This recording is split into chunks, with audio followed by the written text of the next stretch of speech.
प्यारे बच्चों, सुप्रभात। आज हम शुरू करेंगे अगली कविता की व्याख्या और उसके प्रश्न जो एग्जाम में आते हैं। कविता का नाम है दिन जल्दी जल्दी ढलता है। दिन जल्दी जल्दी ढलता है। हो जाए न पथ में रात कहीं, मंजिल भी तो है दूर नहीं। यह सोच थका दिन का पंथी, भी जल्दी जल्दी चलता है। दिन जल्दी जल्दी ढलता है।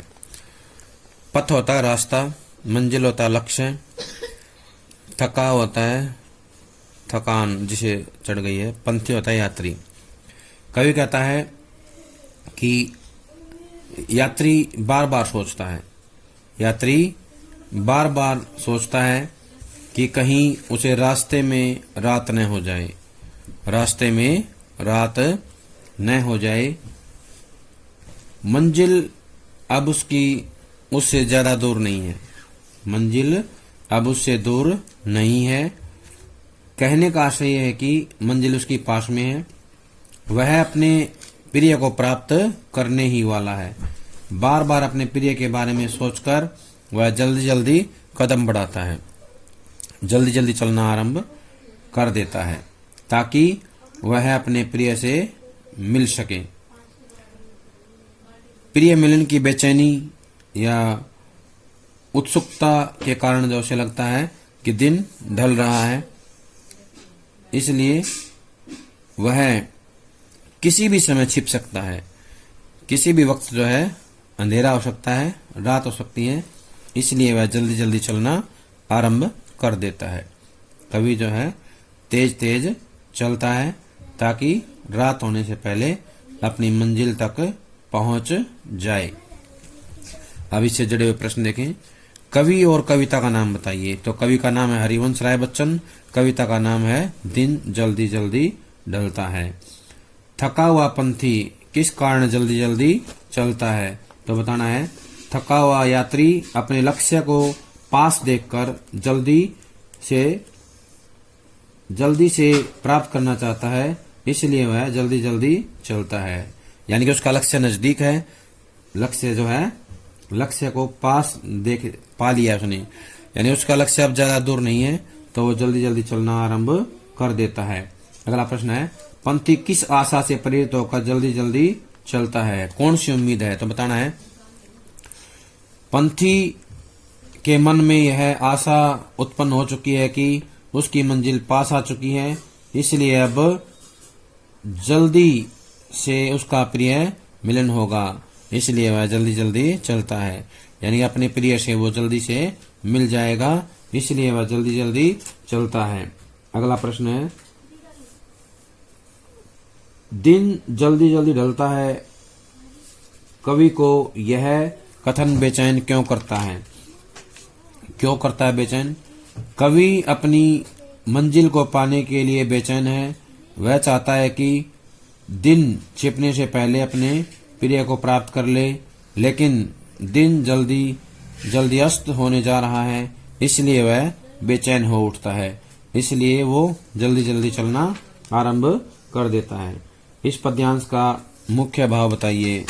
मुख्य भाव क्या है? तो बताना है कवि ने स्पष्ट किया है कि लक्ष्य को पाने वाला व्यक्ति हमेशा व्यग्र होता है।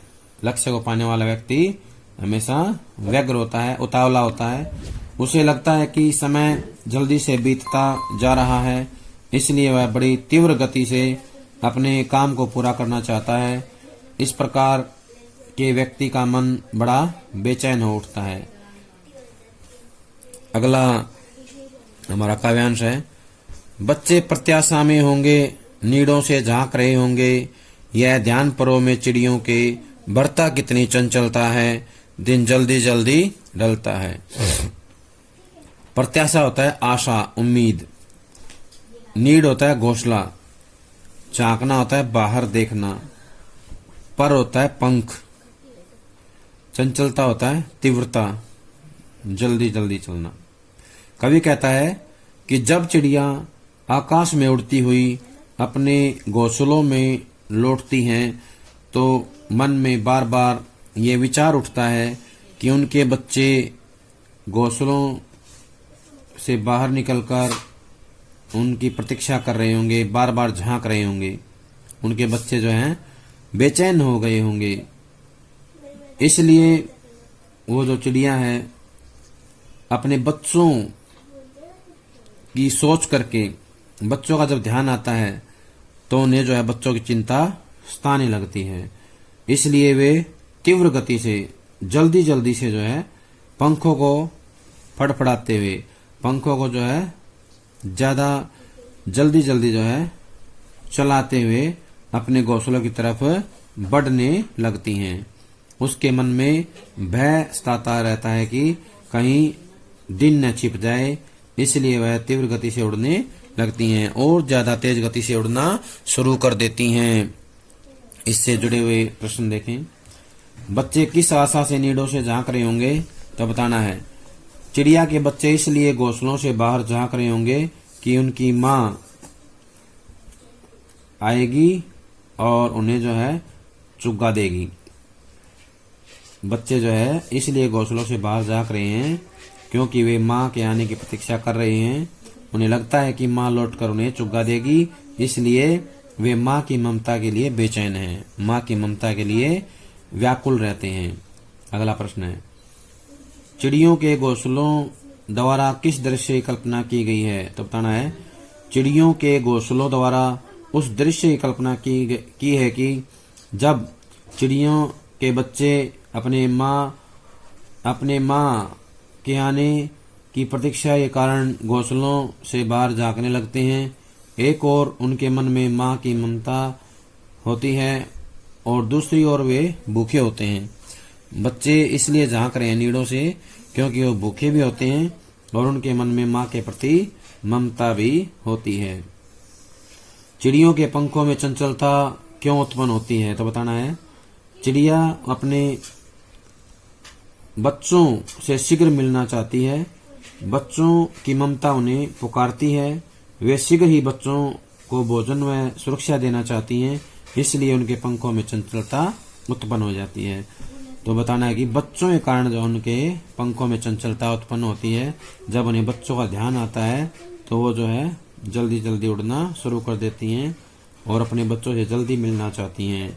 उन्हें बच्चों की ममता जो है बुला रही है, पुकार रही है।